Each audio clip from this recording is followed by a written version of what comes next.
memang secara kasat mata kinerja Sarinah ini hanya memberikan space saja untuk UMKM atau ada hal lain yang sebetulnya sedang diperjuangkan juga oleh Sarinah? Oke, ini menarik sekali. Kita bicara medium term ya, 5 tahun, bahkan 10 tahun, dan memang ini harusnya evergreen effort. Kalau bicara kapasitas dan juga mimpinya Sarinah, tentu tidak hanya ingin jaga toko ya, atau jualin produk-produknya UMKM. Tapi kita punya rencana besar, selain yang pertama adalah menjadi memberikan akses market, distribution channel kepada para UMKM. Kemudian yang kedua, kami juga fungsinya sebagai agregator. Ya. Jadi kalau UMKM mau masuk mall misalnya, kalau sendiri kan susah masuk mall, tapi kalau bersama-sama Sarinah itu memungkinkan, tentu melalui proses kurasi dan bimbingan, kemudian pengayaan yang sesuai standar Sarinah. Yang ketiga, kami pun juga bisa menjadi enabler yang mengkonekkan ya semua kementerian, lembaga, instansi yang memang terkait dengan UMKM. Saat ini lebih dari 20 kementerian, lembaga, BUMN yang punya tugas membina UMKM. Nah, ini yang kita harus konekin ya sebagai enabler sehingga akhirnya bisa terbentuk satu konsep yang bisa bersama-sama lari bareng tadi ya. Kemudian yang keempat juga sebagai inkubator. Jadi banyak UMKM yang sangat bagus, tapi mereka biasanya kendalanya di kapasitas pendanaan, kapasitas standarisasi. Nah, ini Sarinah sebagai badan usaha bisa melakukan inkubasi ya. Tentu yang lain juga banyak yang melakukan ini dan bisa menjadikan brand itu sebagai private label atau in-house-nya brand Sarinah, sehingga Sarinah bisa menjadi semakin kaya sebagai toko, tidak hanya punya barang konsinyasi, tapi juga ada barang sendiri yang membuat ini bisa lebih fleksibel. Ya. Dan yang keempat selanjutnya adalah bagaimana Sarinah juga bisa memfasilitasi financing requirement daripada UMKM melalui eksistensi Sarinah. Biasanya bank atau lembaga keuangan lebih nyaman misalnya memberikan financing support ke Sarinah, kemudian Sarinah yang meneruskan ke bawah dalam bentuk mekanisme yang sudah diatur tentu matriksnya dan juga monitoringnya. Jadi kalau kita bicara besar banget dan konsepnya juga tidak hanya department store, tapi kami juga bisa bikin specialty store. Tadi Mas Bram sebut soal rumah turis. Itu salah satu mono konsep ya, single konsep dari Sarinah yang fokus kepada kategori turis requirement.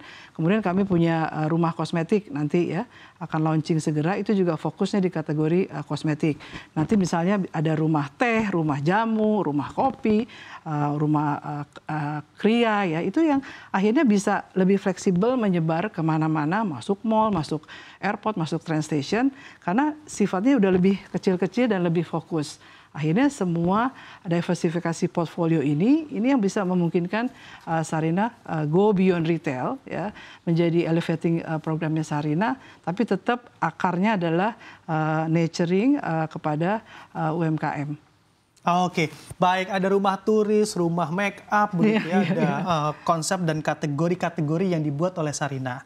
Tapi kalau kita bicara terkait turis, Bu Fetty spesifik, apakah memang selera turis yang datang ke Indonesia juga melihat produk UMKM kita juga cukup menarik bagi mereka dan juga mereka memutuskan untuk membeli? Ya, ini sangat-sangat menarik karena turis itu dia tidak hanya membeli produk ya, yang kita sebut beyond product, tapi ada inspirational di situ, ada storytellingnya, ya, ada engagementnya, bahkan mereka bisa ikutan bikin batik misalnya di situ, dan itu menjadi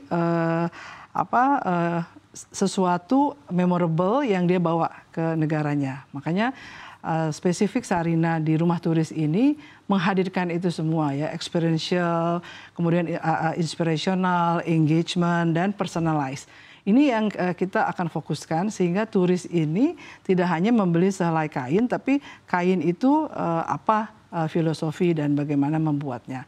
Jadi yang namanya storytelling itu is a must, yang dikemas dalam produk yang baik ya, dan juga terus dikampanykan gitu bahwa ini once dia beli produk ini, dia yang dibawa pulang ke negaranya bukan cuma produknya, tapi cerita di balik itu dan juga spirit spirit keberpihakan kepada local product, dan itu akhirnya yang membuat Indonesia menjadi negara yang lebih kuat ya dari sisi lokal produk.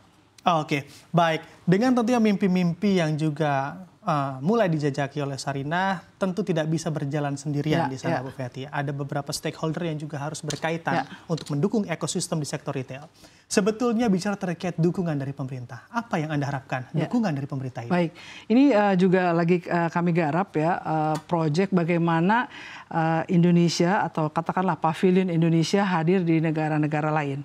Kalau kita benchmark ke negara Thailand atau Vietnam, bahkan India, mereka tuh punya ekosistem atau gotong royong ya sebagai proyek ya. Jadi ada pengampunya, ada supporting kementeriannya, dan ini yang belum ada di Indonesia. Jadi kita sedang garap satu proyek pavilion Indonesia di luar negeri, tapi ini kerjasama bareng dari mulai Kementerian Perdagangan, Kementerian Luar Negeri, Kementerian UKM, Kementerian BUMN, dan semua stakeholder yang memang berkepentingan untuk mendukung ini. Niscaya kalau semua bergerak bareng, ini cita-citanya pasti akan terwujud. Bahkan negara-negara lain sudah lebih dulu dari kita untuk melakukan ini. Oke, dan pasti UMKM juga semakin dikenal begitu ya, bukan hanya di Indonesia saja tapi juga di mancanegara. Kita melihat lagi begitu ya terkait digitalisasi, ini juga menarik Bu Fetty. Banyak perusahaan khususnya di sektor retail juga saat ini berlomba-lomba mengembangkan atau bertransformasi digital.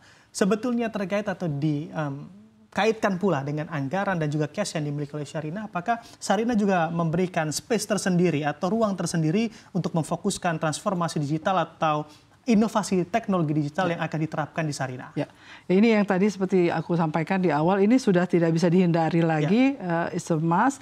Memang itu prosesnya panjang ya. Jadi kami misalnya sudah launching online bisnis Sarinah ya, Sarinah online ada di marketplace. Tapi memang itu perlu effort dan proses yang panjang untuk dia menjadi besar. Salah satunya dengan punya produk sendiri, punya barang sendiri, sehingga kita bisa mengkombinasikan.